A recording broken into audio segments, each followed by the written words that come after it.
Kelsey and Luke, so nice to chat with you. I'm a huge fan of Yellowstone. Kelsey, I chatted with you briefly for last season, and Luke, so nice to chat with you this time around. Yellowstone's like truly one of the best series of all time. So congratulations. Aw, thank Five you. seasons now. It's crazy. Yeah, Yeah, insane. I know Feels we're like getting What's old. the what is the best thing about working with each other after 5 seasons? Casey and Monica are truly one of my favorite TV couples. So the two of you working together, what's just the best thing about working together after 5 seasons now?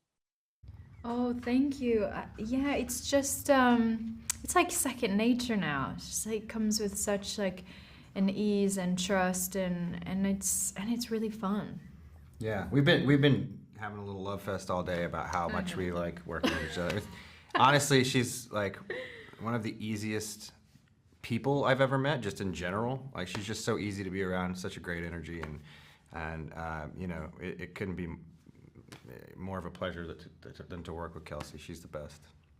I love that. You guys are each other's biggest fans. Luke, I was rewatching the finale before I watched the episode of this first for the new season, and Casey says he saw the end of us. And I'm wondering, do you think that if Casey actually believes this is his fate, or do you think that he has the ability to change this? Do you think he's kind of stuck with this thought, or do you think that he has the ability to change it?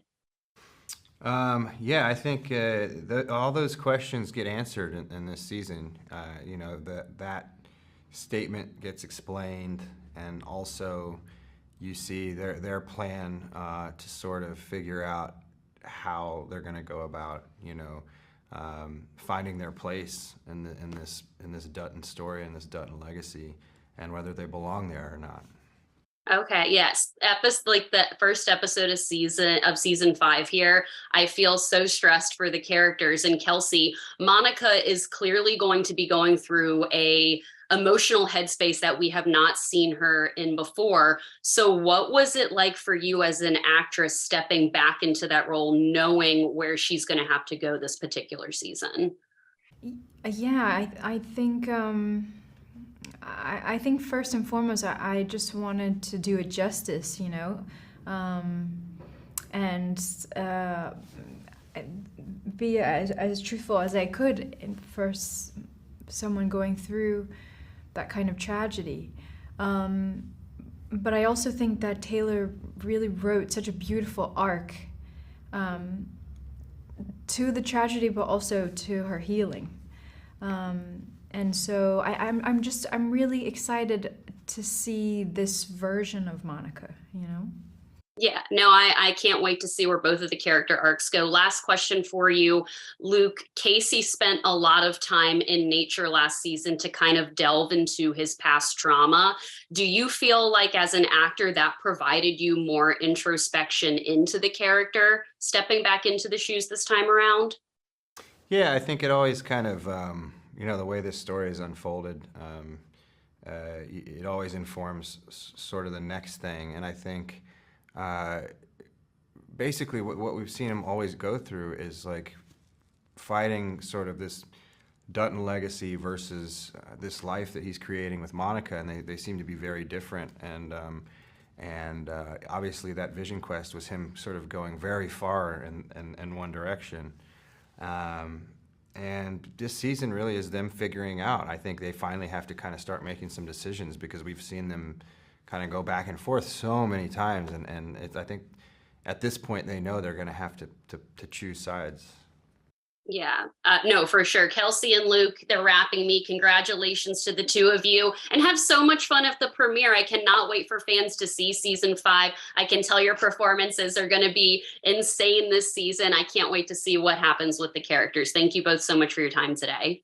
Thank Thank you you so so much. much. Nice to meet you. Wes, so good to see you again. I briefly chatted with you for last season. So, Yellowstone, Hunger Games, huge fan here. Congratulations to you on this new season. I cannot wait to see where Jamie is going to go this season because he's like truly one of my favorite characters to watch on TV. Oh, thank you so much. Yeah, yeah, thank you. That's nice. Yeah, no. So one of my favorite couple of scenes in Yellowstone is just watching the dynamic between Beth and Jamie. And we kind of see her blackmail him into this relationship at the end of last season. So how is that going to affect the dynamic of their relationship? And do you ever think that Jamie is going to be like fully redeemable in the eyes of Beth? Well, that's a good question, and I think where Jamie's at now is, you know, we pick up, I guess, a few months later, or a bit of some time later, and I think it was a real crushing blow, what Beth forcing him to kill his only family member left on the planet, to the point that I think he's now lost any hope or love for her, or hope of reconciliation. I think that's done on his end too. He realizes how much hate has been coming at him, how real it is. And so Jamie himself is having to reassess any efforts he had made before. But she's got him blackmailed, so he has to participate with the family. He has to act like he's part of this, or do the best he can to help them. But he's full of anger, resentment. And I'm not sure he would care if he's redeemable to Beth anymore. I mean, it would save his life maybe, but I don't think he has his own feelings about her now that maybe aren't so nice. Yeah, no, that's interesting. I can't wait to see where he goes this season.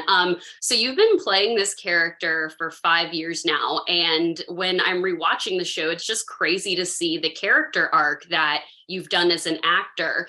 What helps you most in getting back into the character? Is it the environment? Is it the actors around you? For Wes Bentley, what helps you the most when stepping back into a character? Well, you know what's crazy about this is when I was younger, I thought it was fascinating. The Moscow Theater, I think it was the Moscow Theater, somewhere in Russia, they would rehearse a play for a full year before they would put it on. Gosh. And I thought that was just amazing. I thought that would be an incredible exploration. But Mhm. that's just for a play that's only a couple hours long or whatnot. I've been doing this for 5 more years than we have seasons, and at this point, Jamie's got the floor over Wes. And I don't really have to tap anything. He's just always there waiting to take over. So all they got to say is, we're shooting on this date, and then immediately the wheels start to churn, and then my stomach starts to turn, and it all turns into Jamie. So not much anymore, but it's hard to do that too, because he is a very difficult guy to play. Yeah, no, for sure. Last question for you. Are we going to see any more of Jamie as a father this season? We've got a couple of glimpses, but what can you say about that? Because I love the scenes that we've gotten so far, but what can you say about watching him as a father? Well, it's one of the great things about the show is all our open questions and our cliffhangers and our all those things we want to know. But the fans, I want them to find out on the show, and so I hope everyone watches to see. See, I was like, maybe he'll give me something. But yes, I've seen the first episode of season 5. Cannot wait to see the rest and for fans to see it. Yellowstone is truly one of the best series of the last decade, and I love watching Jamie. Congratulations to you, Wes, and I hope you have so much fun at the premiere tonight too. Thank you so much. Thank you for Thank you, Wes. Gil, so nice to chat with you. I'm a huge Yellowstone fan. I think Yellowstone is one of the best series of the last decade, and I love watching Thomas's character arc over these last 5 years. So first of all, congratulations to you. 5 years of Yellowstone now. I know. Isn't that special? Thank you very much. Yeah, no, absolutely. I watched the first episode of season 5, and I am very interested to see where Thomas and John's relationship and friendship is going to head this season, especially after the events of everything that happens in the first episode. What can you tell us? What's going to be different about their relationship now that John is where he is in season 5? All mayhem explodes. Yeah, there's a definite shift in the power and leverage positions in terms of John becoming, governor of the state, and it's obviously for the self-interest of saving the ranch, but it's at the expense and the ramifications of all the other parties that were planning and assuming that they had some other deals lined up. One with rainwater and market equities and the job opportunities that were going to come for the reservation, and the accelerated way that he was going to be able to accumulate the resources to be able to reclaim the land sooner. But yeah, I think we feel like we're all just kind of hanging in the wind now. Yeah, no, that's for sure. Well, you've been playing this character for 5 seasons now, and I'm assuming it's probably just second nature for you to step back into the role. But is there anything that helps you as an actor the most in regards to reconnecting with the character? I mean, is it the environment you're in, maybe a costume, or even just like working with your fellow actors? I think it's all those things. I mean, it starts with the script. It's this phenomenal writing. But yeah, you know, once you slip into that wardrobe, you know, that's kind of like a power position to really experience viscerally. And then the landscape itself is so connecting and really reminds you of the meaning and purpose that Rainwater has, and his connection with the land is like all indigenous people. And it just pieces all together in such an authentic way that it's easy to step right back into.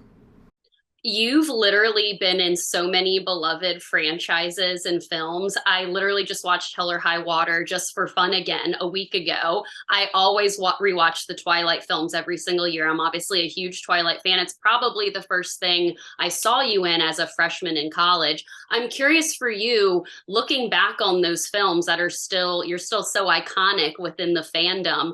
What just memories do you have working on the Twilight films, and what do you have to say to the fans who are obsessed with your performance as Billy? Just thank you, thank you, thank you. You know, I mean, these are things that I think every actor kind of dreams about, you know, having a product that really engages an audience and maybe changes their life a little bit. You know, I feel that's what Twilight did for a lot of young people and still does. They're still passing it down generation to generation. You know, it's only 15 years old. So I feel very privileged to have been part of that. But at the same time, you know, I've been doing this for 30 years, so it's you know, it's one of those overnight successes that took 30 years to get to. It's crazy when you put it that way. Gil, congratulations to you on another fantastic season. I cannot wait for fans to see the rest of it. I cannot wait to see the rest of it. And thank you so much for your time today. I really appreciate it. Oh, it's my pleasure, and thank you to all the fans. Yeah. Thank you, Gil. I appreciate it. Bye. Thank you.